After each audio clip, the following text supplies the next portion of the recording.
And bolts. Cafe Kracz joining the show here on the Friday edition. Good morning, Ed. How are we doing today? Hey, Rick, good to see you. Oh man, it feels like it's been too long. It Yes. feels like the Eagles have only played 2 games in 25 days. That seemed to be the common theme. Listening to some of the pressers yesterday. By the way, before we get into it, did Nick Sirianni skip his media session this week? No, he spoke yesterday. He spoke on my days are all mixed up. Thursday. He spoke yesterday. Today's Oh, Friday. he did. Okay. Yeah, he did speak. I asked him about this layoff and how it'll could potentially impact them coming out a little rusty. I mean, it's 2 games in 28 days, which is really bizarre when you think about it. But he said predictably and that, hey, we got leaders on this team, blah, blah, blah. They'll be fine. I wrote a story about it and used all player quotes really, and they kind of echoed the same sentiment as we're professionals. If we can't handle this, then we're not professionals. So, but still, I think it's a concern. It's a legitimate concern. You have this long layoff, and now you're going to play 9 weeks in a row coming out of it on the other side. So, we'll see how it all goes down. Yeah, the veterans that I heard from seem to be cool with it. Hassan Reddick, A.J. Brown, Darius Slay, Brandon Graham. These guys have been doing it a long time. But, yeah, you wonder some of the other players on the team, how this resonates. And I guess the good news is Robert Quinn can get caught up a little bit more. They can implement him in the game plan. I would say, more than the kind of layoff would be a bigger concern is this cornerback position. I see Avonte Maddox, Josiah Scott, Josh Joby, all missed practice this week from my understanding. Is this shaping up to be Andre Chicheri's debut in the nickel? Yeah, or we could see Marcus Epps slide down into the nickel as well. I think when Maddox got hurt in Houston, we saw that formation. We had Kayvon Wallace out there at safety with Chauncey Gardner-Johnson, and Marcus Epps slid into the slot. They could go with that configuration. They could put Chacheri out there. I don't think Josiah Scott – I think he's trending toward playing. He was limited on Thursday, and, he's got 2 days left here to kind of, test that ankle out to see if he can give it a go. But he was the guy that filled in for Maddox when he missed the 2 games with the ankle injury. And who knows, maybe Maddox will be out there today. It was concerning, though, Rick, that we didn't see him on the field at all yesterday. That was open to the media. He wasn't out there. Job was out there with his injury watching. So not to see Maddox out there. He's probably getting treatment.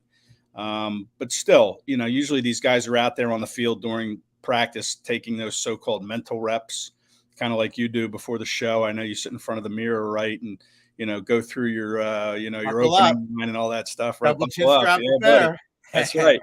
So, it's concerning. But listen, I think Scott is trending in the right direction. So that would certainly be a plus if he could answer the bell. They signed this kid, Javelin Guidry, who's got some experience playing in the nickel. He's on the practice squad. I think he'll be elevated to the game day lineup on the day before the game when they have to make these decisions. Actually, Monday, I don't think they have to make them until the day of. So I think he'll be elevated along with Marvin Wilson at defensive tackle, and those will be your 2 practice squad elevations for the game Monday night. Yeah, Guidry, of course, running that 4.2 940 coming out of the drafts. He's got some speed. He's got some wheels. Getting Josiah Scott would definitely be a bonus. I guess the concern is, we saw it back in week 3. Like, Bradbury is really not the guy that I want to have on one of the smaller, elusive wideouts, such as a Jahan Dotson, a Curtis Samuel.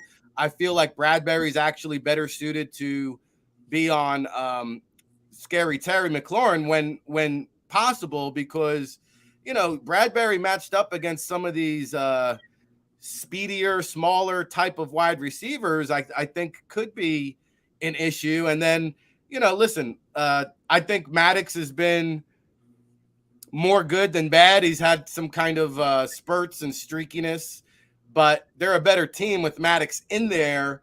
I heard Brandon Graham say, Heineke has got some weapons. They've got to be careful that they don't let him get the ball downfield to some of those weapons. How would you match up the Eagles corners against the wide receiver receiving corps? Yeah, well, I mean, you'll probably have Slay on McLaurin, right? He's their best receiver. Bradbury will match up maybe on Jahan Dotson, or maybe they'll just wherever they line these receivers up. Washington, the Eagles will just stay in their quarters defense, and they'll let Bradbury line up whoever. They won't flip-flop them and have one of the corners travel. It's the slot that's a concern. Curtis Samuel is one of their top producers on the offense, and you need to cover him out of the slot, and we'll see who does that. But the Eagles did a good job against them in the first meeting. Of course, this is a much different team on both sides of the ball. Carson Wentz isn't out there. I mean, that's a big, improvement for Washington that I think Taylor Heineke's playing. He's a little bit more mobile. The Eagles were very familiar with Wentz, and he didn't have a whole lot of time to get the ball to those receivers. So it was kind of an easy day for your cornerback Slay and Bradbury and Samuel in the slot, because they sacked him 9 times. They're not going to sack Heineke 9 times. I think Washington's a little more settled at center. Remember, they brought a guy in to play center that game, hadn't been with the team more than a week or so. I think it's a more settled position. And then on defense, they have Chase Young that's probably going to play. I think he's questionable right now, but this is his second week being activated into that 21-day practice window to come off IR. I think he's going to play.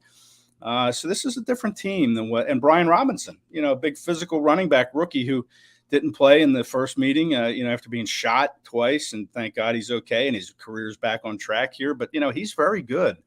And I know Washington's a double-digit underdog, but I think their last 5 games they've played to within 5 points of the opponent, and they're 3-2 in those games. So, this is going to be a really good test for the Eagles inside the division. And I haven't picked this game yet, but I'm leaning toward Washington in an upset. I hate to say it, but Eddie, come on! I know.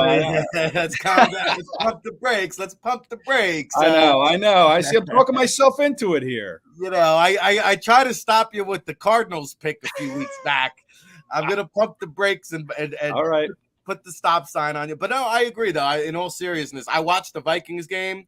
The Commanders led the whole way. They should have really won that game. Mm-hmm. And, hey, don't look now. If your prediction stands correct, Washington would be a 500 ball club, back in the hunt, back in the mix, back in the fold.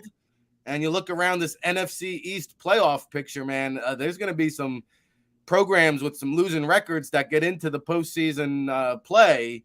So I give Ron Rivera a lot of credit. Now, It has been a weird season in just in terms of this is the second time they're facing the Commanders. They have yet to play the Giants. It's going to be a gauntlet of running backs after Washington is probably, the Eagles have struggled against the run, which has been well documented. This is maybe a get well game because, when you compare the Washington backfield to some of the upcoming games, Jonathan Taylor, Derrick Henry, Saquon Barkley, Ezekiel Elliott, this will be a backfield tandem that they're happy to see, I guess. And you mentioned Curtis Samuel is an effective player. He's been their most effective rusher in terms of yards per carry. But Brian Robinson, big physical running back out of Alabama, who you mentioned, now with almost a 1-2 punch, Antonio Gibson.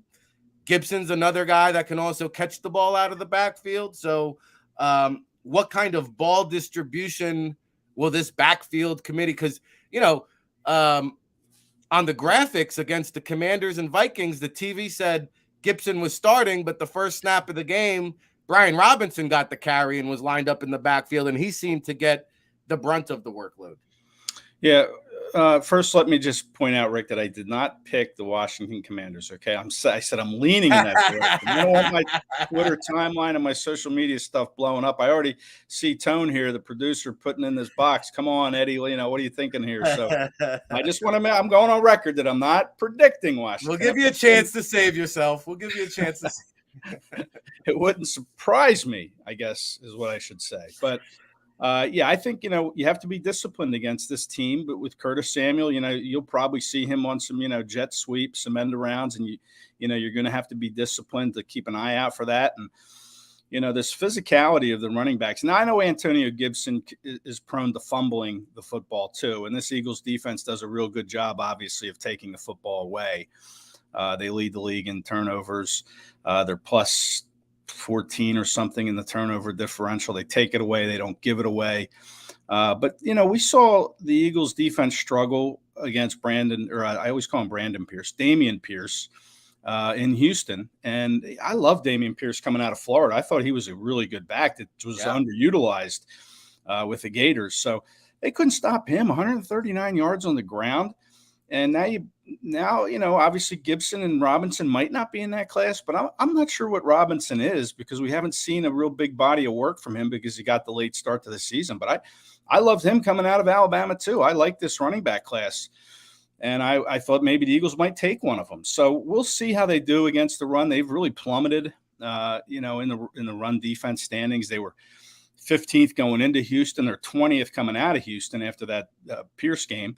So, they're going to have to shore this thing up on the defensive front. Everybody says Jordan Davis' absence hurts them, and it does. There's no question, but you still got to be able to stop the run in some form. There are other ways to play the run than what they're doing. And I understand they don't want to get beat over the top. They don't want to give up the big explosive play. So they'll willingly give up some yards on the ground, make a team drive the length of the field, taking the long way via the run. So I understand that philosophy, but still you have to get ball carriers to the ground before they get at that second and third level of the defense. And we'll see if they can do that against, a Commander's backfield that I think is pretty good. You might be underselling it a little bit. I think it's pretty good. And I think they're going to try to, I think the blueprint's out there for the Eagles now is, hey, let's run the ball against them. We saw what Pierce did.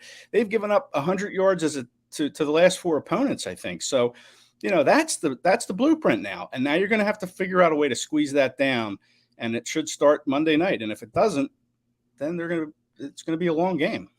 Yeah, I think it's actually 120 yards rushing 4 games in a row. I could be wrong there, but they had Dameon Pierce looking like Earl Campbell, and he's a front runner, I think, for the NFL Rookie of the Year. Talking to Ed Kracz, SI.com, Eagles Today, here on the Football Playbook. Joins us each and every week, dropping gems on them. For the Commanders' defensive line, you mentioned Chase Young would be a huge get back, but he hasn't played in a long time, almost a year. He had that phenomenal rookie season, 7.5 sacks. Then he missed half the year. Last year, he had just like 1.5 sacks. I would imagine he's going to be on a pitch count if he does play, but we know this team has depth and they've got interior pass rushing ability with the Bama boys up the middle, Deron Payne, Jonathan Allen. We also saw Jordan Mailata struggle last week, and how much of a concern now is Mailata going up against some of the pass rush of the Washington team? Yeah, Mailata was really beating himself up in the locker room on Thursday when we talked to him. Nick Sirianni said that was his fault, but, Mailata said, hey, I appreciate him doing that, and that's really the ultimate example of him being a player coach. But, it comes down to him executing and keeping the guy in front of him. And, we've seen Mailata struggle with those kind of speed rush type players. And Jerry Hughes, even though he's 34, man, he still has some giddy up to him. And, he was a handful on back-to-back plays, sacking Hurts. But, now Chase Young, he's a speed guy, but you're right. He hasn't played in a while. You wonder, what his football conditioning level will be. If he plays, it might be kind of a, 20 play snap count, but he's still the kind of player that can make an impact in whatever snaps you give him, no matter how limited they are. And Mailata is going to have to do better. He said he's been working all week on his pass sets. So clearly he's got to play better, no doubt, or they're going to have to give him help on the edge somehow with a Jack Stoll type helping block or chipping him with a back. But, you hope Mailata can hold up and put that game behind him and be ready to beat him. Mailata that we've seen and that earned him a huge payday, $25 million or whatever it was in a contract extension last year. So you want him to be that player. You don't want to have to give your left tackle help. He should be able to fend for himself out there. So, that's a big matchup for sure. Yeah, he said he felt like he let down the world. Yeah, he did. He was apologizing to Eagles fans, to his teammates, to his coaches. I mean, that's just the kind of guy he is. And the fans, he apologized to the fans too. Yeah. I mean, just really, really beat himself up about it. And listen, he's still struggling with that shoulder injury. Yeah. We asked him if the time away, this mini bye or whatever, these 2 games in 28 days have helped his shoulder heal. And he said yes and no. He still is building up the range of motion, the strength. He said there are times during games where he gets a hit on it. He's got to come to the sidelines and get it retaped and, try to get some strength back into it. So this could be a season-long affliction for Matt Milata with the shoulder, but he's still battling that shoulder. And maybe he didn't want to use that as an excuse, obviously. Players never use injuries as an excuse. But, you wonder how much that's impacting him when he tries to, use his hands to punch, which is so important in this Jeff Stoutland offensive line room, to use your hands to set and punch. And you wonder if he's able to get full extension to do that, punching with the right shoulder being, still ailing him. Yeah, I knew once that injury occurred and they said the team approached him about wearing a brace for the rest of the season. I said, that's something that's going to linger. Yeah. And we'll see as the season wears on. We'll also see how this Daniel Snyder situation unfolds. It seems inevitable at this point, Ed, that the Commanders are going to be sold somewhere in the upwards of $7 billion. Yeah. Yeah. You in? You want to see if we can get put our bank accounts together? I got to talk to Kracz and see if we can get some more peanuts for the gallery over here and get our weight up. Yeah, that's a big number, baby. I just missed the call from Jay-Z. Stop the presses, baby. Well, that's just a dark cloud hovering over the organization. And like I said, I give Ron Rivera a lot of credit. I don't know if he'll be back here next year or not. Who knows? But he's such a good guy. Ron Rivera is such a good person, on top of, I think of being a very good coach, but he's such a good person, won that battle with cancer so far. I think he buried his mother. He would have usually the coaches will talk to us, opposing coaches, most of them. And Ron agreed to talk to us after, prior to the first game, but he couldn't yesterday for a personal matter, he said. And I guess it was he had the funeral for his mom, and then he comes back to this. That's just what I saw on Twitter. I don't know if that's, actually what happened, but I'm thinking maybe that was it. So, he comes back from this emotional day, and then he's got to deal with this firestorm of, the Attorney General in Washington, with Daniel Snyder and this toxic culture and environment that he's running. And, the defense is Brian Robinson. Listen, he got shot, and where are the people that did that? Yeah. So, they throw Brian Robinson under the bus there. Just a bad culture. But you wonder, how much that impacts the players. Like I'd like to ask some guys in the Eagles locker room, and maybe I will today, if that kind of stuff was going on in Philadelphia, would that impact their play on the field? I'm not sure. I mean, these guys have to draw the line, and they have to focus on what they have to do. They can't look and see, oh man, we play for a toxic organization here. This is their livelihood. They have to go out and perform no matter what the environment is and play well. So I'm not sure how big a distraction that will be in the game once it kicks off. But, it's certainly something that bears watching going forward for this organization. You're right. He'll probably have to sell. And, let's see what we can do about buying it. Yeah, we'll see. That'd be fun, wouldn't it? It'd be fun, though. I got some Buffalo nickels we could rub together over here. Let me ask you about Frank Reich and that situation. Of course, former Philadelphia Eagles coach, relieved of his duties with a 41-35-1 record of the Colts. It just, the suck for luck turned out to be a curse that they couldn't undo. 5 different starting quarterbacks and 5 consecutive years. And I don't know if anybody's had a more wild month than Jim Irsay, from calling out Snyder to firing his offensive coordinator, firing his head coach, hiring Jeff Saturday. I mean, it's been a whirlwind in Indianapolis. What did you make of this whole situation from afar? Well, I think a big under the radar part of this is the Nick Sirianni factor. When Sirianni was the offensive coordinator in Indianapolis with Frank Reich for 3 years, this team went 28-20. When he left, the last 2 years, they have a losing record. I think it's 13-15-1 or 13-14, but they haven't been the same team. So, I think Sirianni was a big part of keeping this train on track for the Colts through all these different quarterback situations. And you know why? Because Sirianni is a coach that will put a system in place to meet the strengths of whoever's on the field for him. He doesn't come in with a system that says, you got to fit into this system of mine and make it work. He doesn't have that ego. We see a lot of coaches that bring schemes and systems in, and then they try to make these players fit into what they're trying to sell. Sirianni doesn't do that. He puts a scheme and a system in place that meets the strengths. Look at Jalen Hurts. He identified the type of quarterback he is, and he put a system in place where he could flourish. And I don't know if the Colts have done that. So, yeah, really, it's a shame for Frank. He's a good guy. I'm sure Nick will lean on him like he has throughout, even when he was the head coach. They talk pretty regularly. So I don't think you'll see him brought on as a consultant in any form. I mean, Irsay's still paying him a lot of money to be the coach, even though he's not the coach. So why, if you're the Eagles, we're going to say, hey, we'll give you $5 million to fill out the rest of the year for us? It's not going to be like that. I think they'll still talk and they'll still get consult from Frank Reich, but Eagles aren't going to pay him. It's the same with Vic Fangio. Jonathan Gannon and Vic Fangio talk probably once a week, once every 2 weeks, but he's not a consultant per se. He's not being paid by the Eagles, but he's just another voice that can give advice and criticism too, constructive criticism too, and the Eagles can play off of that. So that's kind of what I feel it's going to be Frank Reich. Now going forward, maybe if the Eagles lose Shane Steichen, their offensive coordinator, it'd be interesting to see if Frank would be willing to do that. I don't know how long his contract runs. Maybe he's still getting paid by Irsay and doesn't have to jump into that situation. And really, why would he? He could probably be a head coach again somewhere. But it's something that bears why I think he can. I mean, I don't know. 60 years old. I see all these young hot shots up and coming.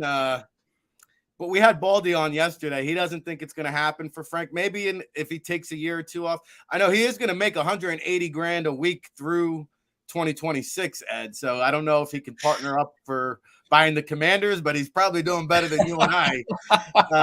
He can be in our consortium, right? We can bring him on board. He'll be among the group of 12 that it's going to take, probably, maybe more. 12,000, yeah.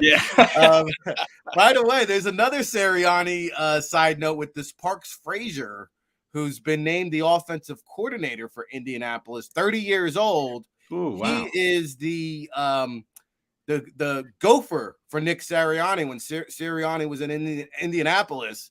And so, yeah, that's what I mean. It's a young man's game, half the age of Frank Reich.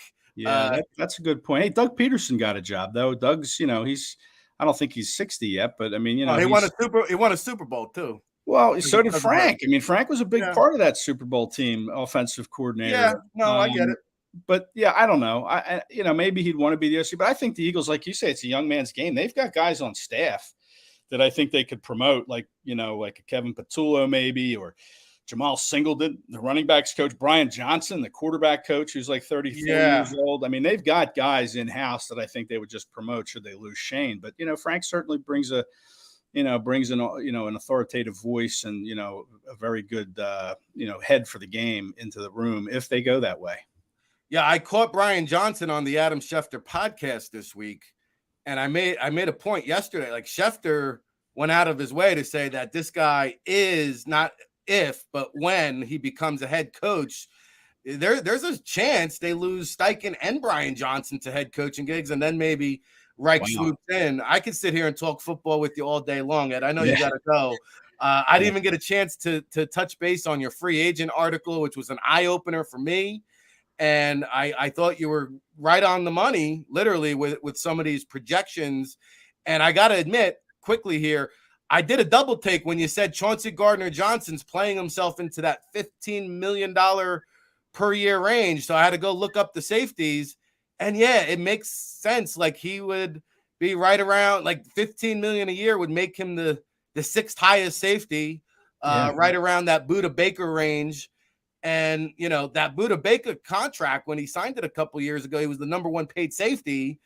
So Chauncey Gardner-Johnson, I think, is slim to none in terms of his chances of being back in Philadelphia if he continues to play this way. Yeah. And I know we don't have time to really dive into that article, but tell the great listening audience at home what other content you have on deck, where to find it all, and what you're going to be doing here on this football weekend while you wait for the Monday night showdown.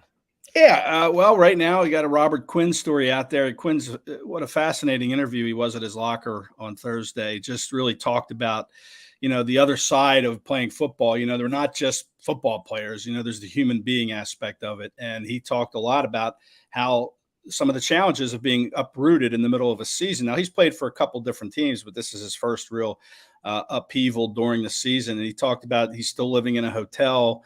He's got kids 11, 7, and 3 months that, he doesn't see.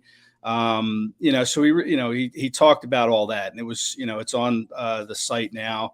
I tweeted it out at Kracz, my Twitter account, but it's just so I have that. I mean, it was really really insightful. And listen, Robert Quinn can be one of the first players to play 18 games. He didn't have a bye week. He's 32 years old. 12 years in the league. I mean, that's tough. But we had Quinn. We'll be keeping an eye on the injury situation with Maddox and that slot cornerback. See how Scott's doing, and probably have something on Mulata. And other locker room profiles that I'm able to get out, in these next 48 hours. So, always fresh content there. If you want to check it out, si.com/NFL/Eagles. There's videos, there's stories, there's, plenty of info on your Philadelphia Eagles. No, it's my go-to source for all my Eagles news. And I'll say this too, if you haven't caught this one, a lot of good content out there this week. Josh McCown has a new show called Scheme on YouTube, and he broke down the Jalen Hurts Houston Texans film. Very enlightening stuff, that Josh McCown. He's maybe he is a guy that can go from the street to the head coach. Jeff Saturday, I'm not sure, but Josh McCown, man, he's a sharp pencil there. But hey, Ed, we appreciate it serving us breakfast here at Cafe Kracz, getting our Eagles fix on, and I'm sure we'll be chatting soon, my man. Thanks, Rick. Appreciate it, man. Have a great weekend. Absolutely. That's Ed Kracz.